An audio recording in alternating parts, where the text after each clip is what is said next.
और हमारे बीच में AICC की तरफ से रीतू चौधरी जी हैं स्पोर्ट्स पर्सन, जो आपके से वार्तालाप करेंगी। इंदु पवार जी हमारी महिला के अध्यक्ष रही हैं, आप सब जानते हैं, का विधायक भी हैं। कपिल सिंह जी हमारे स्पोर्ट्स पर्सन हैं। नीरू गुप्ता जी भी हमारे मीडिया के प्रभारी हैं। नदिया खोत्रा जी हमारे NHO के अध्यक्ष हैं और शमशेर चंद जी हमारे भारत के यात्री हैं। भानु महाजन जी कारपोरेटर हैं। परवीन अख्तर जी भी हमारी महिला लीडर हैं। नीरू गुप्ता जी भी बैठे हैं। तो आप सबका बहुत स्वागत। रीतू चौधरी जी पहले आपसे मुखातिब होंगी। इनका जो मेन एजेंडा है वो आपके सामने रखें। बहुत बहुत धन्यवाद रविंद्र शर्मा जी। आप सभी को जय माता दी, नमस्कार, आदाब। और मंच पर मौजूद सभी सम्मानित नेताओं, ऑफिस बेरर्स, रविंदर जी और तमाम नेताओं का मैं तहे दिल से धन्यवाद करती हूँ कि इतनी शॉर्ट नोटिस पर जो है प्रेस कॉन्फ्रेंस को आयोजित किया गया है। और मैं तहे दिल से धन्यवाद आप सभी पत्रकारों का भी करना चाहती हूँ कि आप सब लोग यहाँ पर आए, शॉर्ट नोटिस पर आए और अभी हमारी बात को जो है वो जनता तक ले जाने का काम करें। प्रेस कॉन्फ्रेंस शुरू करने से पहले मैं हमारे देश के वीर सपूत कर्नल मनप्रीत सिंह, मेजर आशीष ढोंचक, DSP हुमायूं मुजम्मिल भट्ट को श्रद्धांजलि दूंगी कि उन्होंने देश की रक्षा के लिए अपने प्राण न्यौछावर कर दिए और ऐसे वीर सपूतों को शत शत नमन। आज जो है प्रेस की कॉन्फ्रेंस शुरू करने से पहले मैं 2 लाइनों से शुरुआत करना चाहूँगी और मैं चाहूँगी कि आप जो है इन लाइनों का मर्म जो है वो समझें कि हम कहना क्या चाहते हैं, कि उसकी बातों पे ना जा कि वो क्या करता है, कि उसकी बातों पे ना जा कि वो क्या करता है, उसके कदमों की तरफ देख कि किधर जाता है। ये लाइनें आज के समय में बहुत विशेष महत्व रखती हैं, क्योंकि आज एक ऐसा समय आ गया है, ऐसा दौर है कि जहां पर वास्तविक मुद्दे जो है वो गौण हो गए हैं और जो मुद्दे सामने लाए जा रहे हैं उनका वास्तविकता से कोई लेना देना नहीं। इस प्रकार का जो माहौल है वो इस देश में बनाया जा रहा है। मेरे ख्याल से माइक आज कुछ आपके समक्ष कुछ बातों का उद्भेदन करने जा रही हूं जो महिला आरक्षण बिल से संबंधित है। उद्भेदन का मतलब कि कुछ ऐसे खुलासे करना जा रही हूं जो मैं चाहती हूं कि आपके माध्यम से जनता तक पहुंचे। और शुरुआती तौर पर ही मैं कल की एक बात का जिक्र करना चाहूंगी कि कल एक न्यूज़ सामने आई जो कि सोशल मीडिया पर बहुत ट्रेंड भी हुई और आप सबों लोगों ने भी उस पर ध्यान दिया होगा कि जो पहलवान बेटियों का जो केस था, जो जंतर मंतर पर बेटियां बैठकर भाजपा सरकार से न्याय मांग रही थी, जो देश के लिए सोना लेकर आई और विश्व पटल पर भारत की एक पहचान दर्ज की, वो गोल्डन गर्ल्स जो महीनों तक जंतर मंतर पर बैठी रही, जिनका महीनों तक केस दर्ज नहीं हुआ, तमाम संघर्ष के बाद और सुप्रीम कोर्ट के दखल के बाद वो केस दर्ज हुआ। उसी केस की कल एक सुनवाई में दिल्ली पुलिस ने सुप्रीम कोर्ट के सामने एक बयान दिया और वो बयान क्या था? आप गौर करिएगा इस बात पर कि वो बयान क्या था। दिल्ली पुलिस कहती है कि ब्रजभूषण शरण सिंह को जब जब मौका मिलता था तब तब वो पहलवान बेटियों का यौन शोषण करता था, उनसे छेड़छाड़ करता था। ये अक्षरश मैं आपके सामने प्रस्तुत कर रही हूं जो दिल्ली पुलिस ने सुप्रीम कोर्ट के सामने बयान दिया। और अब आप सोच रहे होंगे कि यहां महिला आरक्षण की बात करने आई थी और ये पहलवान बेटियों का किस्सा लेके छेड़ के बैठ गई। तो ये किस्सा कैसे छेड़ के बैठ गई? इसके पीछे भी एक कहानी कि वो व्यक्ति जो पहलवान बेटियों का शोषण करता था और जिसने नाबालिग बेटियों का भी शोषण किया और पॉक्सो एक्ट में जिसके ऊपर मुकदमे दर्ज हुए, वही व्यक्ति जब प्रधानमंत्री जी नारी शक्ति वंदन बिल ला रहे थे और उस पर भाषण दे रहे थे, वो व्यक्ति पार्लियामेंट में मौजूद था। न केवल पार्लियामेंट में मौजूद था बल्कि मुस्कुरा रहा था, हंस रहा था और इस बिल को लाने में अपना योगदान मोदी जी को दे रहा था। इस बात का जिक्र करने का यहां पर एक मकसद यह भी है कि इस घटना के जरिए मैं चाहती हूं कि आप लोग जाने कि भाजपा का वास्तविक चाल चरित्र और चेहरा क्या है। और आप सभी भाइयों के माध्यम से मैं ये पूछना भी चाहती हूं मोदी जी से कि मोदी जी, ये कैसा दोहरा चरित्र है आपका? ये कैसा दोहरा व्यक्तित्व, ये कैसे दो चेहरे कि एक तरफ आप नारी शक्ति वंदन बिल ला रहे हैं, यानी नारी को शक्ति बता रहे हैं और फिर उस शक्ति का वंदन कर रहे हैं, यानी कि पूजा कर रहे हैं, और एक तरफ आप उस व्यक्ति को अपने दामन में संजोए हैं जो नारी का भक्षण कर रहा है, जो नारी को क्रंदन करा रहा है, जो रुदन करा रहा है, जो बूटों तले कुचलवा रहा है, जो सर्दी गर्मी बरसात में बेटियों को सड़क पे बैठवा रहा है। क्या वो व्यक्ति मोदी जी की सोच से ऊपर है या भाजपा उसके सामने गोड़ हो गई है? क्या वो व्यक्ति इतना बड़ा है, क्या इतना महान है, क्या इतना विशाल है कि जिस देश में प्रधानमंत्री जी को महिला आरक्षण बिल का नाम बदलकर एक दैवीय नाम रखना पड़ रहा है, नारी शक्ति वंदन, उसी नारी शक्ति का दमन वो व्यक्ति कर रहा है, और उसी संसद में तमाम वो भाजपा सांसद महिलाएं भी बैठी हैं और उत्साहवर्धक तालियां बजा रही हैं, तमाम तरह के गेस्चर दे रही हैं। क्या उन महिला सांसदों की इतनी हिम्मत नहीं कि वो मोदी जी से ये पूछ ले कि मोदी जी, ये व्यक्ति संसद में क्यों बैठा हुआ है जिसके ऊपर इतने गंभीर आरोप है? और केवल ये ही नहीं, मैं आपको यहां पर ये मेंशन करना भी जरूरी समझती हूं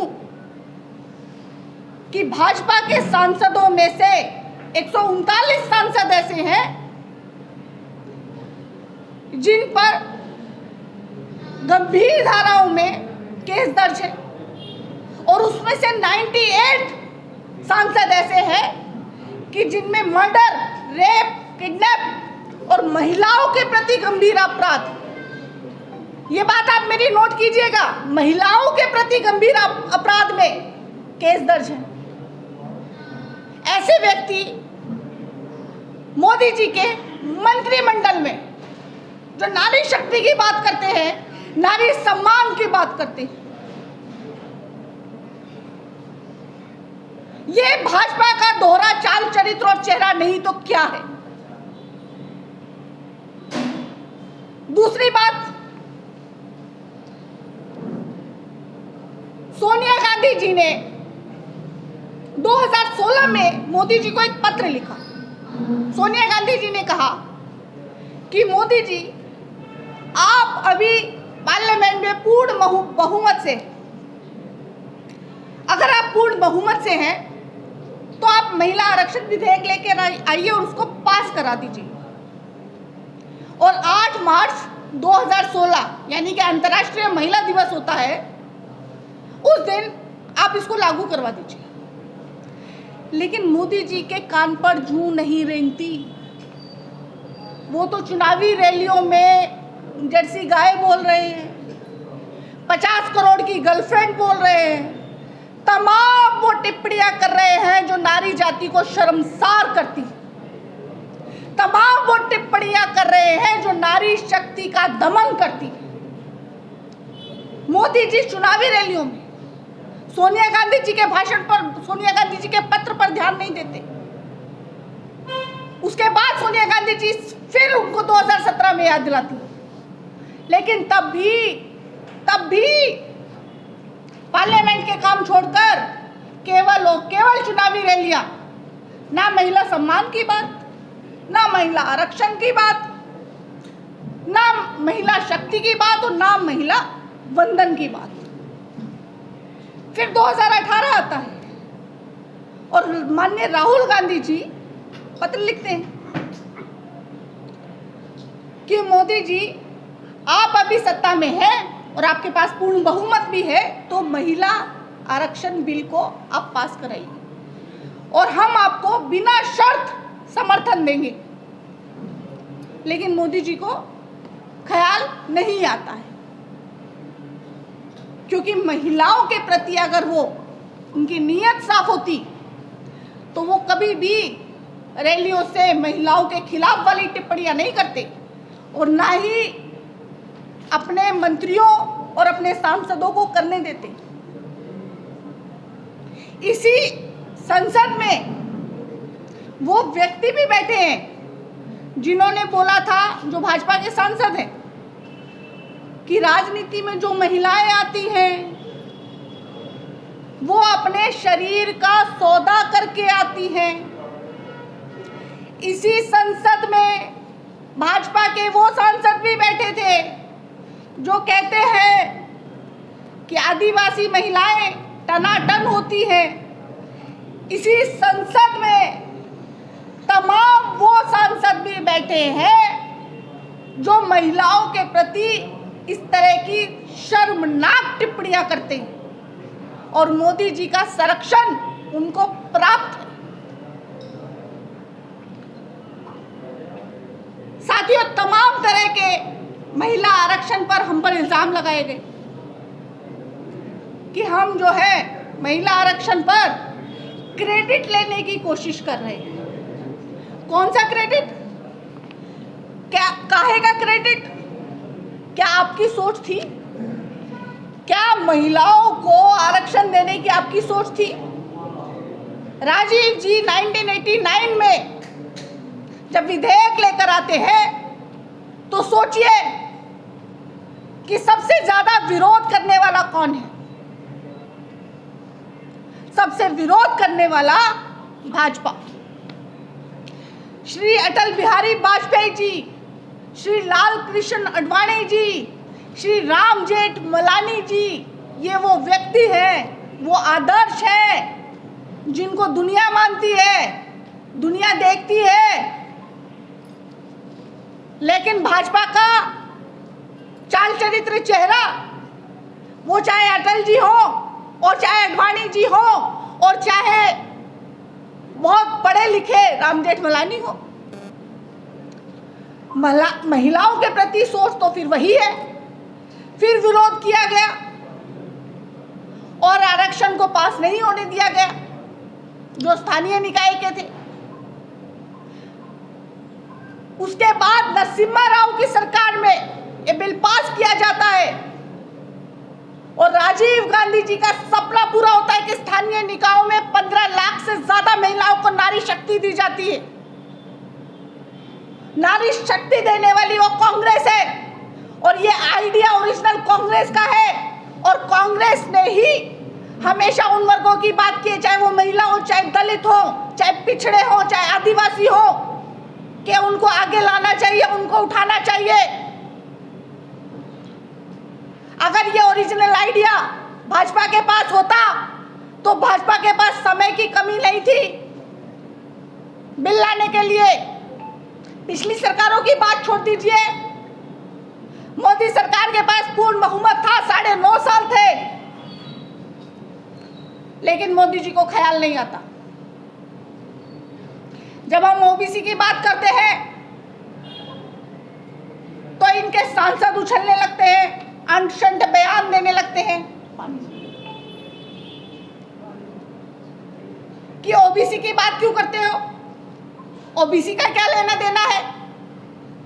अरे भाई, आप ही ने तो उठाया था कि राहुल गांधी जी ने अपमान कर दिया ओबीसी का, मोदी को चोर बोल दिया। तब तो बड़े मोदी के हित जो है ओबीसी के आप हितैषी बन रहे थे। अगर आप सच में जो है ओबीसी के हितैषी हैं तो आपको ओबीसी आरक्षण से क्या परेशानी है। अगर आप सच में ओबीसी के हितैषी हैं तो बताइए, कास्ट सेंसस हमने 2011-2012 में कराया था, उसको डिस्क्लोज कीजिए और बताइए कि ओबीसी कितने हैं इस देश में। क्योंकि ये जो सरकार आप चला रहे हैं ये ओबीसी की बदौलत चला रहे हैं। यूपी में जो आपकी 2 बार सरकार आती है, 2014 में, 2019 में, ओबीसी के बिना संभव नहीं थी। ओबीसी आपको सरकार भी लेकर आया था और आप ओबीसी के खिलाफ जो है बयानबाजी करते हैं और इसे राजनीतिक जुमला बता रहे हैं, राजनीतिक हथकंडा बता रहे हैं। एक वो वर्ग जो बहुलता में है, कम से कम देश की आधी जनसंख्या ओबीसी है, उसको आप दरकिनार करना चाहते हैं। ये आपकी सोच है, ओबीसी विरोधी आपकी सोच है। दलित विरोधी, आदिवासी विरोधी तो आप थे ही, वो हमने देखा भी। जब उद्घाटन होता है, महामहिम राष्ट्रपति जी को नहीं बुलाया जाता, नई संसद में प्रवेश करते हैं, महामहिम राष्ट्रपति जी को नहीं बुलाया जाता। आपको याद होगा, इसी पार्लियामेंट की नींव रखी गई थी, उस समय राष्ट्रपति रामनाथ कोविंद थे और नींव रखी गई, उसकी ईंट रखी गई, लेकिन रामनाथ कोविंद जी को नहीं बुलाया गया। तो ये जो सब चीजें क्या दर्शाती है कि आपको दलितों से नफरत है, आदिवासियों से नफरत है। आपको लगता है कि अगर वो प्रवेश करेंगे तो अपवित्र हो जाएगा, फिर आपको गंगा जल से धुलवाना पड़ेगा।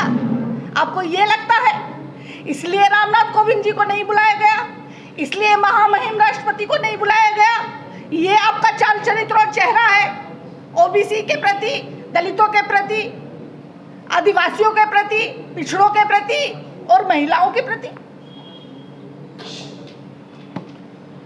और इसी के साथ मैं बहुत ज्यादा समय नहीं लूंगी आपका।